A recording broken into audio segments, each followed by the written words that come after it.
And welcome to Canaan Springs, partner. Population, well, you just got here. We will figure on that later. Let's get to trailblazing God's truths with Bible Bill and HeeHaw, the deputy donkey. Bible Bill, I am in a pickle. Well, of course you're in a pickle, HeeHaw. It's lunchtime and you always get a pickle from Mr. Woolsworth for lunch. That's the problem. I wanted to get a pickle with my special donkey discount, but I ended up getting kicked out by Mr. Woolsworth himself. Oh no, HeeHaw. Now tell me what exactly happened. So there I was, about to get my pickle when I got into a real pickle. But since I got one every day, I thought to myself, why, I believe I have earned myself a little discount on them. A discount? Right, a discount. It means I want to pay less than what everyone else pays. I know what a discount means, HeeHaw, but tell me, why do you think you deserve one? Well, that is what I was trying to tell Mr. Woolsworth, that the fastest hoof in the West shouldn't have to pay the price as everyone else pays, but I wasn't trying to pull the wool over his eyes, so I sure showed him how fast my 4 hooves go. I was running up and down the aisles quicker than a tongue on a rattlesnake, and I said I sure earned a donkey of a discount now, but Mr. Woolsworth didn't budge. But that old ram must have been a bit sheepish still, so I showed him one more time, but in doing so, he didn't do the best job at placing his jar of pickles on the counter, and I accidentally knocked them off. Oh no, HeeHaw. Well, I sure hope you helped him clean that whole mess up.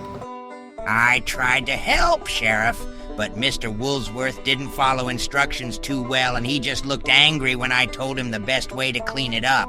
The fastest hoof in the West is too talented to do cleaning jobs for other people.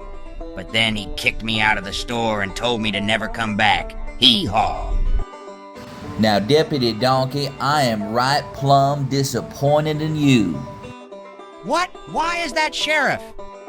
Well, that was awfully rude to not clean up your own mess, and it sounds to me, Deputy Donkey, like you've got a problem with humility.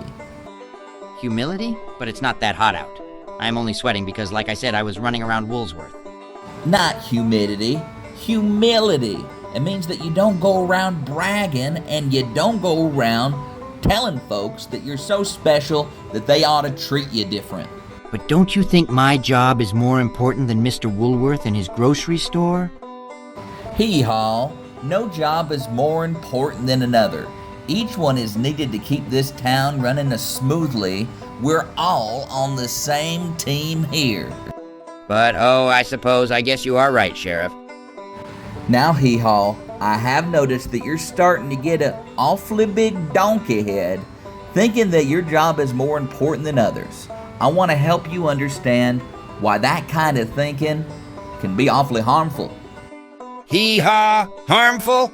Now, HeeHaw, cowboys, especially us lawmen, have to be humble. We can't let our position of power make us think that we're better than anyone else.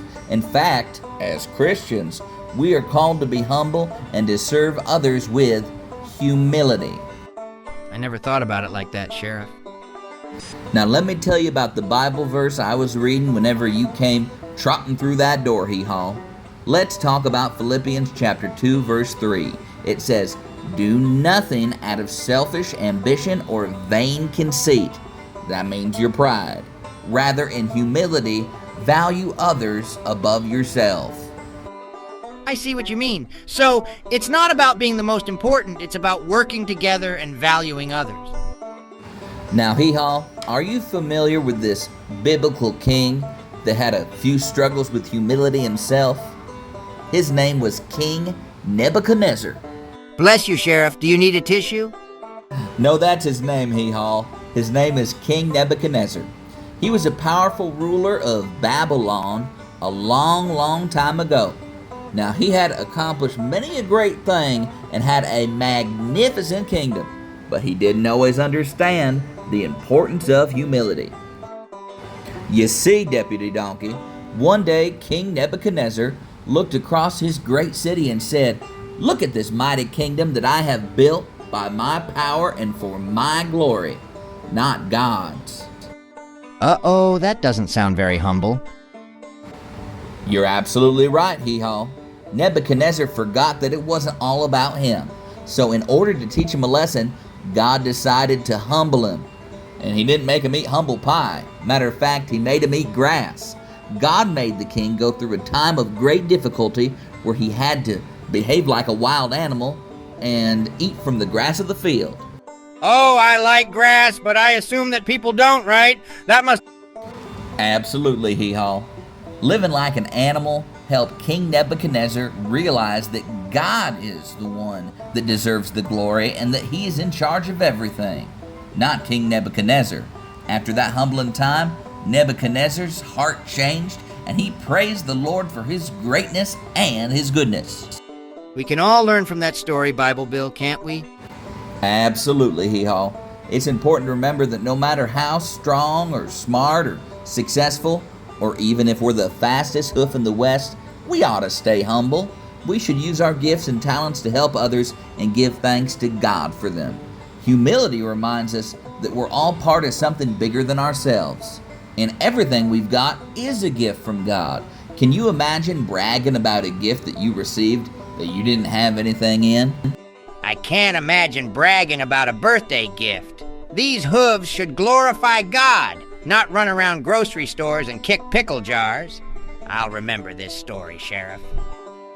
That's right, HeeHaw. But there's still one more thing you gotta do. The hardest thing about being humble is admitting when you've done wrong. Do you think you ought to go tell somebody that? Oh, right!